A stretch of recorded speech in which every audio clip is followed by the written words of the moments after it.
So I just pulled in a 19-year-old kid on my Instagram live, and I wanted to announce that because what the fuck were you doing at 19?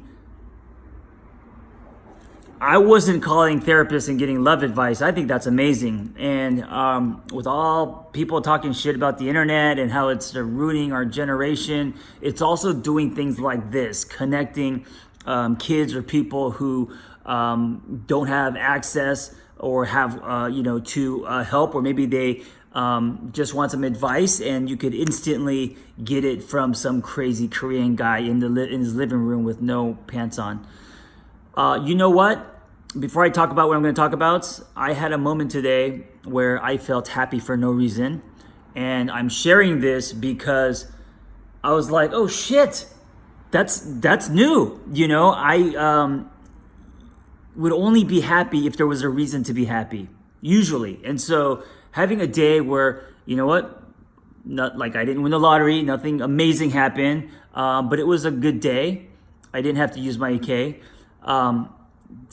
So nothing good happened, but I was still able to be happy. I was still able to produce joy in what is instead of what could be or what was. And so I had a moment of like, oh, hey, maybe little John Kim is evolving. Maybe I am growing. All right.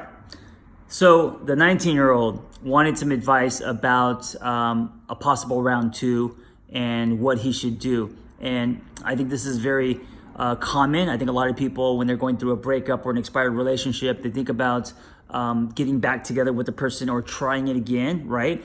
Here's my opinion. If two people have not changed significantly, the round 2 is not going to work, because what happens is whatever went wrong probably will resurface if two people have not changed significantly. So what happens is you're just peeling scabs. A lot of people break up and they miss each other, right? They play back the highlight reel. They forget why it didn't work out. And then they go to round 2. Then they go to round 3. Like, it becomes a pattern and you're just hurting yourself. But more importantly, you're missing out on the opportunity to change. Because I believe that after every breakup or an expired relationship, you have the richest soil to grow. And this is what I want to really italicize, is that you have a short window after a breakup to work on yourself, to grow, to examine what went wrong and take ownership. Most people after a breakup, what do?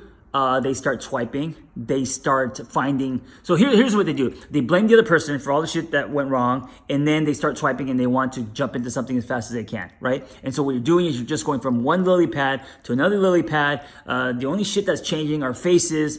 And then if you are, swiping and trying to get out there and date and you're not having a good experience, then you internalize it and you think something's wrong with you. All of that shit. So here's my advice. Be with yourself first. Take a break. And I've made this mistake. I've gone through a breakup and dated someone, 2 weeks after, and just, it wasn't enough time for me to reflect. And so respect yourself, respect the relationship. If the relationship has expired or that you're going through a breakup, however you want to, frame it, be with yourself first. Now's the time to do all the things that you want to do. Focus on you. Focus on the connection to yourself. Work on your body. Work on your soul. Work on whatever you're building. Because there is a ticking clock. And the ticking clock is this. If there is a round 2, you're going to bring a better version of yourself. If you don't work on yourself, you're going to repeat the pattern, and it's not going to have a chance. So use that as leverage, right? If you want to salvage a relationship or fix something or have another round, use that.